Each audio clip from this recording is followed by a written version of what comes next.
At the edge of the Pelly River, Dennis Shorty waits to welcome teams across. 10 dog teams pass through this community, Ross River, on their way both up and down the Yukon Quest trail. Welcome to Ross River! Shorty was there when the first team arrived. Wow, you could hear people hollering and couldn't believe it.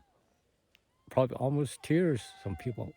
I get goosebumps up and down just watching it coming into town. Well, you never know when it'll be back and here, that Yukon Quest. So, being more honey, we just volunteer. And they're not the only ones to help out. We will know who that is before they get here because of the tracker. Since this is the first time the sled dog race has come to town, it's been a steep learning curve. Just the fact that it's happening in Ross, this is a very interesting thing that's happening in this little town. Only 700 people live here. That's like not a lot. But the newness of it all is exciting not just for the community, but for the mushers too.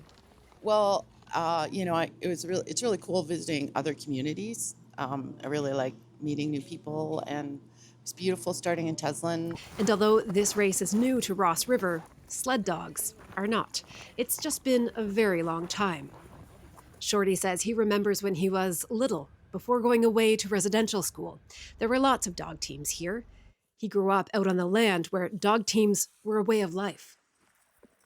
At least we had about 30 dogs, because my dad had a dog team, my mom, my brother, my sister. Reviving and continuing that tradition is something NWT musher Johnny Cooey holds close to his heart. It's been a big dream of mine to be running dogs again. To be a part of that is a really nice feeling for me, because it brings encouragement to the future mushers and other people that want to get into mushing. It's you see the faces on the people of how they see the dogs coming through, and it brings back a lot of memories for the elders also, and the elders, they smile when they see a dog team. It brings back a lot of happy memories of how they used to run dogs.